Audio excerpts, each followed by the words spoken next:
Israel and Iran are on the brink. And guess who might be paying for it? Us. Israel and Iran are ramping up for conflict. Just like the clockwork, U.S. politicians are whispering about intervention. We got no money for housing, for jobs, for healthcare, for education.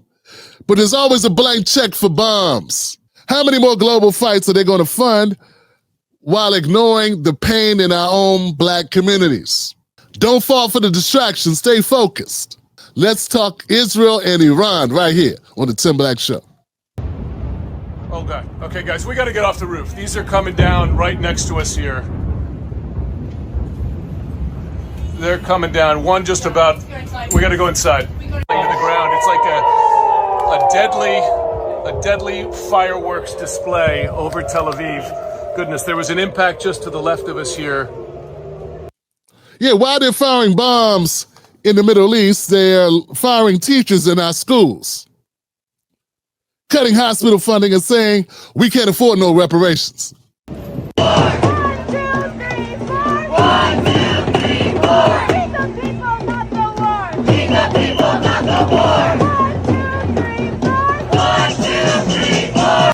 Yeah, no U.S.-Israel war. No U.S.-Israel war on Iran. You know, there's a war on being poor. What matters to working people most is the ability to take care of their families. And we ain't been able to do that very comfortably in this country.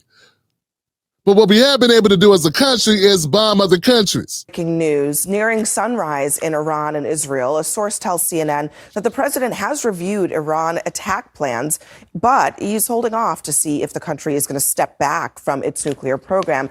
Alex is back with us here to talk through the president's potential options here. And as you see it, there are three main scenarios that could play out here. The first one is essentially that Israel decides to go it alone. Correct. So if the president decides to let the Israelis do it by themselves, if he's comfortable, he thinks they have the capabilities to do enough damage that he's comfortable with the after effects of it, this is what it would look like. So in terms of Fordo, you really have two options. The Israelis previously launched a raid into Syria about 200 kilometers north into a chemical weapons facility. So they put commandos on the ground before. That's an extreme option with a lot of risk, obviously putting people on. But as you can see, the tunnel entrance is here. So we got them here, right here, and here, right? So if you're going to send folks inside into the mountain into a deep buried facility as a render safe mission, kind of difficult. Yeah, but I mean, how defended is this area, though? I mean, are there, Iranians on the ground? Sure. What else is there? So, I mean, there's plenty of defenses that are here. This was specifically built as a deep buried facility to withstand conventional attacks, either from a ground or an air raid. Yeah. So, and you also have what we'd call fatal funnels or choke points, because if there's any guns inside, those are the only entrance points, and that's where they're pointing. So it's a very difficult mission set for anybody performing it. Yeah. No. So the second option is that the United States. Yeah, that's the only option we should be considering. Israel handling its own business. I mean, folks, can we have a moment of clarity here? Do you realize that Israel started this?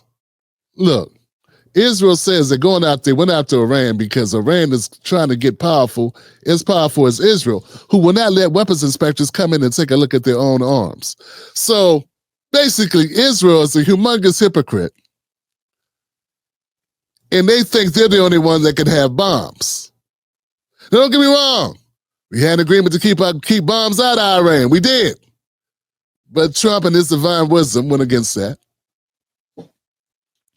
Hey, look, I don't know if they were adhering to it anyway. Who knows what was going on? I have no idea. I don't know. But I do know this. If you start some mess, don't come get me. Don't come get me, man. Why are we so tied to whatever Israel wants to do?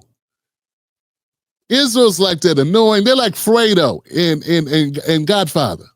Okay, they're like Fredo. Remember him? Point is this. The only option that I think most Americans, and based on the polling, and we'll get to that later, the only option that makes any sense for us is for Israel to do what Israel's going to do. If you want to poke the bear, be prepared that when the bear turn around, you got to handle the bear. Don't come looking for America to bail you out. Now, here goes Abby Phillip to go down a bunch of very unfavorable ways that they could go about doing this. with us, I guess, attacking Iran and not being obliterated. Limited attack, and it sounds like from our reporting that that is what the United States is trying to figure out. What is the limited option here? Right. So if it's limited option, so if it wasn't the ground raid and the Israelis, those same tunnels, if they don't bomb them to collapse the tunnels and the air shafts so that they can't get inside, requiring constant suppression, then it becomes the U.S. option, right? There's really only one aircraft that's capable of carrying the 30,000-pound bunker-busting bombs required to do the mission, and it's the B-2 stealth bombers that you see here. So round trip to the United States with refueling, provided that nothing forward deployed, probably multiple sorties involved, but that's realistically what we're looking at in order to do enough damage to set the program back. Yeah, and the B-2s, Israel doesn't have them. They don't have them, and that's why it requires the U.S., and they can't deliver as big of a blow from the air. Yeah. Don't worry, it gets worse. Yeah, it gets worse. They don't have what they need to do what they need to do. Right? So they don't have the type of gun, the type of aircraft to go in and bunker buster. But we do. So now they're showing up with their hands in their pockets like, can I talk to you? Let me talk to you. Let me holler at you. You know, your little brother, little sister hit you up for some money or something. Let me talk to you. See, the only problem is this is not kid stuff. Nor is it a game. These are actual lives at stake. And getting it embroiled in yet another war. And this may be a different type of war as well. I mean, remember, the whole reason why Israel is saying they have to do this or had to do this is because they're afraid Iran is developing a nuclear warhead. Let's say they're right. Let's say Iran has a nuclear warhead. That'd be a good reason for us not to be involved.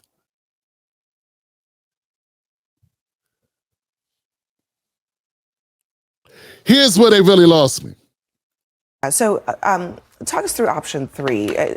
This is essentially looking at the region and saying not just this one facility, but let's take it all out. Like, what are we talking about in terms of that? Sure. I think this is the least likely option to start with. If the president makes a decision to hit Fordo, his political base doesn't support, a war. He certainly doesn't want to collapse the government there and deal with nation and state building, which is what we saw in Iraq and Afghanistan.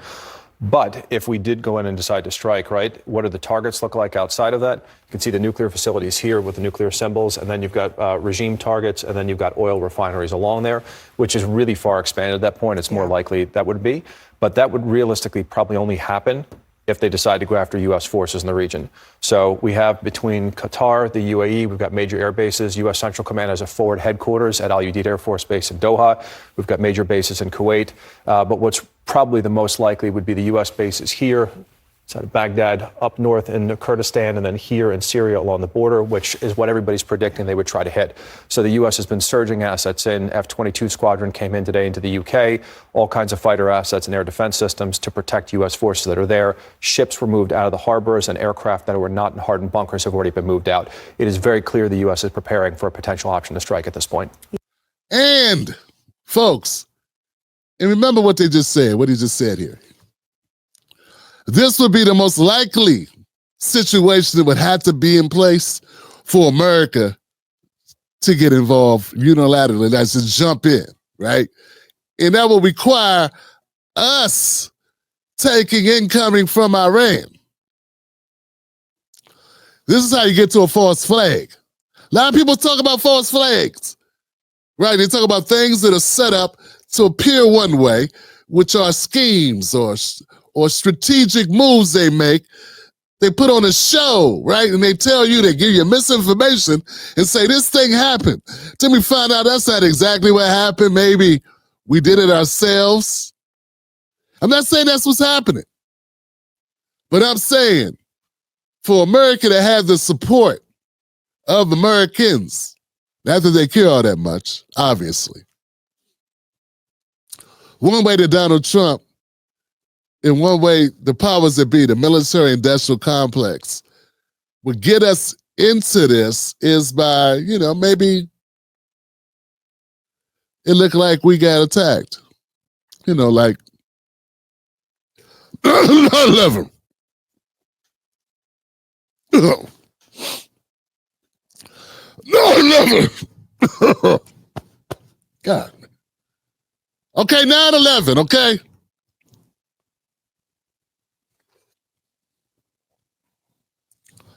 Okay, let me show you how deep the rabbit hole goes. Yeah, a potential option to strike, but they do not, it seems like, want a scenario where all of this is at play with Certainly Iran. not. No, I think that's what they're trying to avoid. Abby with the very descriptive, it doesn't look like they want to, where all of this is in play. It's interesting. Abby, basically, I'm doing just good as Abby, and Abby's paid a lot of money to do this. I'm sorry, I didn't mean to interrupt. Just sounded trash. Let's keep going. And everything to date from CENTCOM has largely been defensive in nature to protect forces that are there. And there's a lot of dual citizens. People don't realize that there are millions of citizens that are potentially traveling through the region through Europe, and those that are dual citizens of Israel and other countries. Yeah, Alex, thank you very much for joining us and for giving us all that information. Will he or won't he? Tonight, the world is watching and waiting for President Trump to make the single most consequential decision of his time in office so far. You know, it's important to know the only time that the neocon liberals, the Democrats, had any love for Donald Trump during his first term was when he went to war, when he dropped some bombs on Syria. Remember that?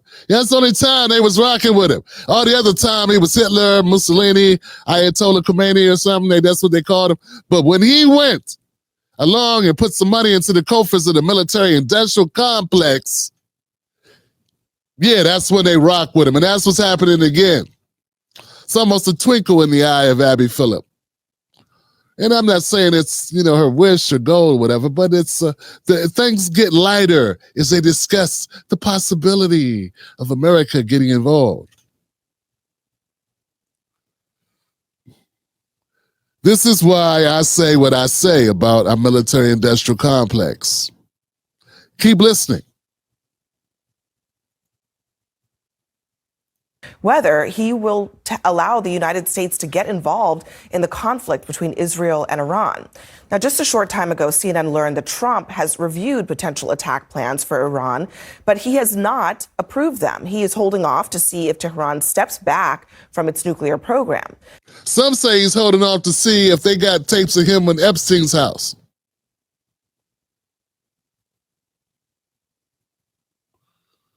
Funny close-up on face.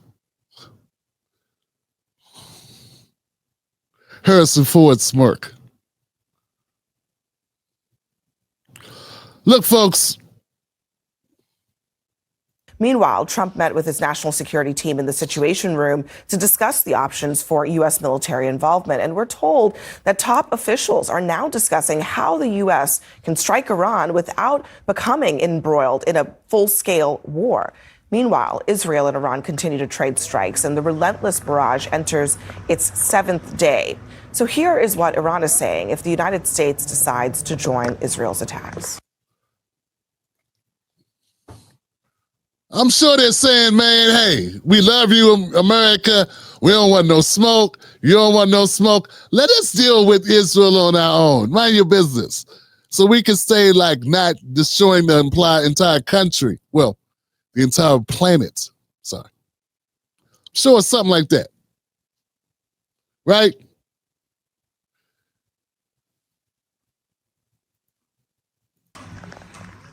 If the Americans decide to get involved militarily, we have no choice but to retaliate wherever we find the targets necessary to be acted upon. CNN. Yeah. Now, let me ask you guys, what would America do if the roles were reversed? Yeah, what would we do if the roles were reversed? What if, I don't know, let's say Iran attacked Israel, and then Israel, then Israel, then someone attacked us. Will we respond? Yeah, I think we would, Johnson. I think we definitely would. If someone attacked us, I mean, people don't attack us and we respond.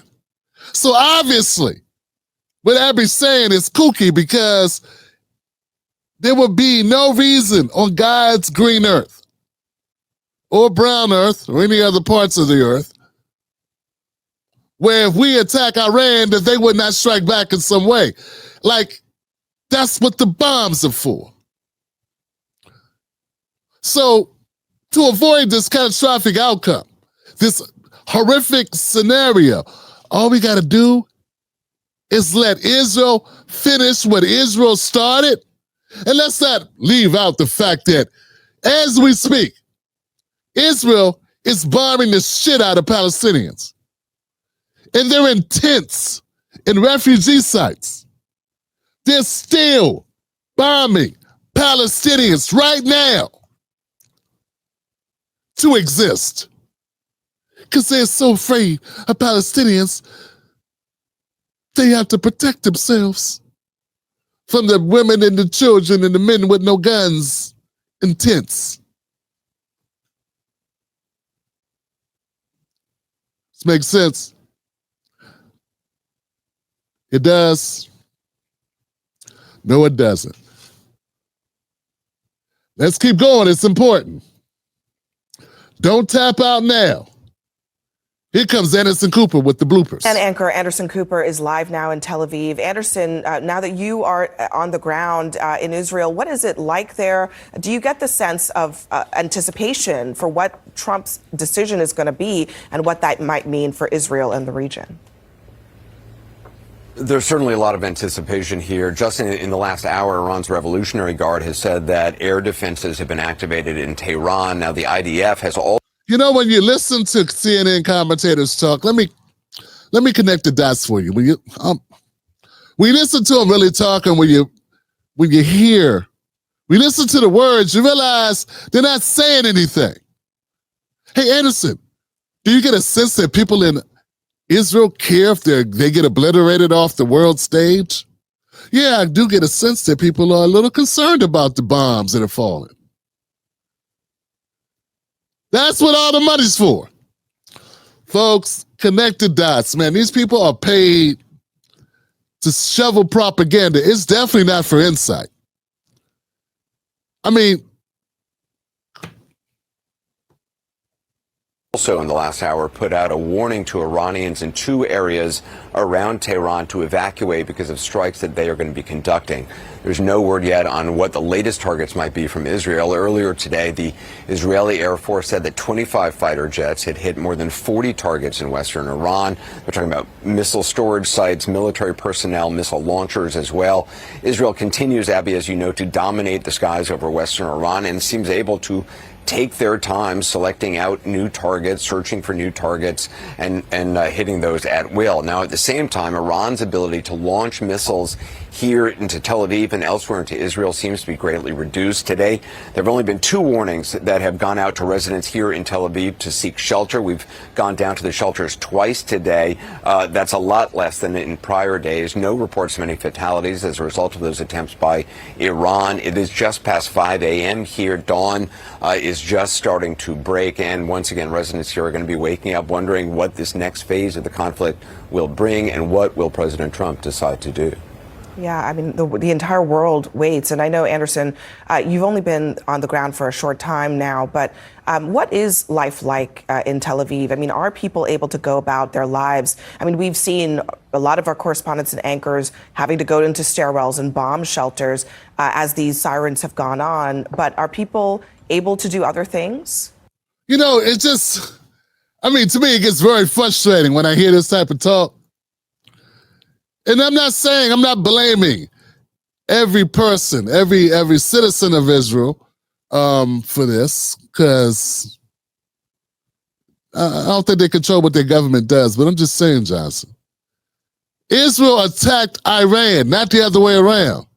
And now it's like, I hope the citizens of Israel are able to go to the pool, go swimming and taking a play still. Hope they're able to go to the park, check out the opera, go catch a movie at the local theater. Like, what? What? Yeah, like, what movies are Palestinians watching right now? Yeah, what coffee shops are they frequenting? Oh, that's right. They're starving to death. Yeah, because you choked out the ability for them to eat. on purpose. It's a strategy.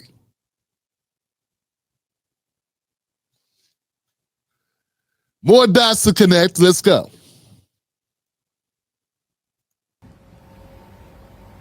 Yeah, life in many ways has slowly gotten back. I wouldn't say to normal here. There's certainly a lot of concern about what lies ahead, how long this may go on for, what the impact of it is going to be, and whether or not the U.S. is going to get involved. But in Tel Aviv, Tel Aviv is often referred to as a bubble. There were people swimming in the ocean today. There were people watching the sunset. There was coffee shops are open. Life has not returned completely to normal, but I think the fear that we saw over the weekend with so many strikes coming from Iran, the 24 people died here, many others were injured, others have been left homeless because of the destruction of property.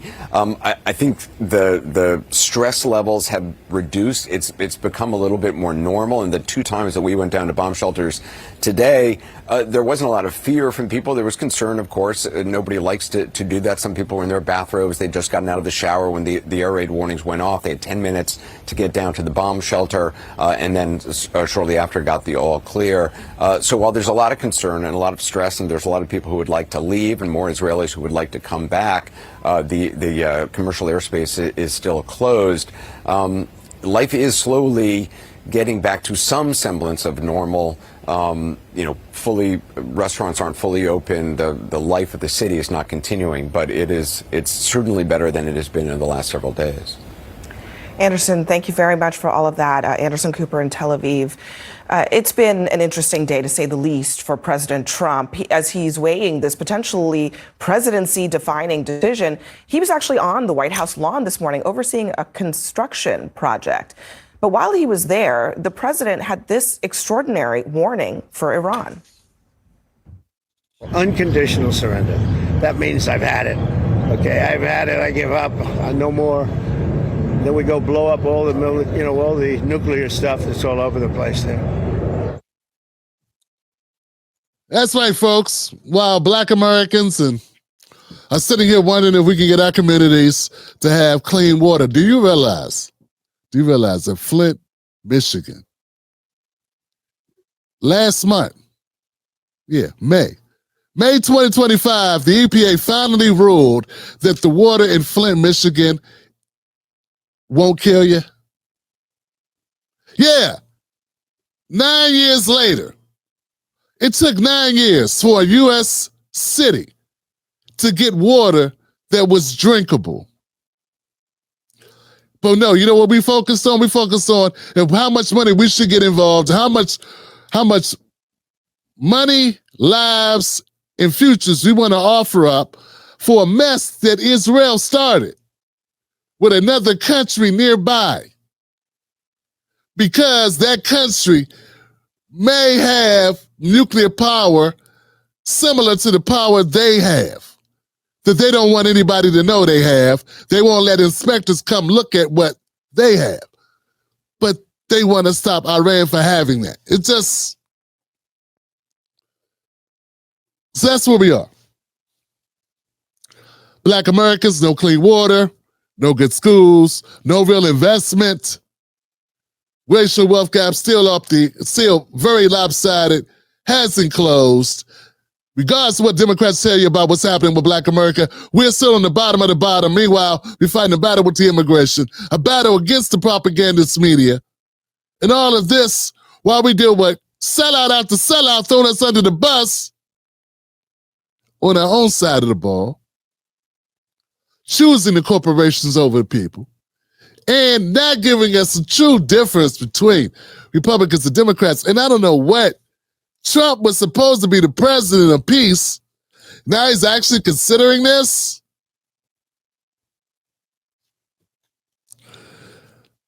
Somehow there's always money for foreign conflict. And a lot of MAGA people, a lot of people that voted for Trump, who will see not just Trump, but see the future they want this country to have, they do not co-sign this conflict. They do not co-sign being embroiled in yet another Middle Eastern conflict to take money out of this country and put it into bombing another country. Not to mention the possibility of World War III. All those things stacked on top of each other bring us to where we are right now. When I say there is no party for sane people in this country, I mean it. I tell black people they don't have a party. White America, you don't have a party either. What you have is dynasties of corruption that feed off itself, that clothes itself and wraps itself in military excursions to be able to build more money and engorge itself on greed. Meanwhile, the capital or what's being spent and depleted are human beings, lives across the globe. That's what's happening. What's the solution? Well, one of them is hold these politicians accountable. Don't fall for the okie doke. Become engaged. I don't care if you sit on the couch or not, but get in the fight any way you can. First, start with your mind and what you believe and what nonsense you listen to on these airwaves. Because if you're relying on CNN to give you the deal, you're going to miss the boat. Same way with Fox News, Newsmax, and all the rest of them. What will Trump decide to do? I think it's overwhelmingly the people that voted for Trump want him to stay out of it. It ain't even close. And it's the Democratic Party, the former party of peace, that's nudging him towards doing something. And the only thing consistent about our U.S. politics is both parties love war. They don't agree on much else. But for some reason, from Ted Cruz to Chuck Schumer, they agree on war. Let me know what y'all think in the comment section below. I'm Tim Black. Perfect. You made it to the end of the video. I appreciate you. Now, Google thinks this next video is going to be perfect for you. It's right up your alley. So click the next video, watch that with me, and let's keep this politics going. You're built for this.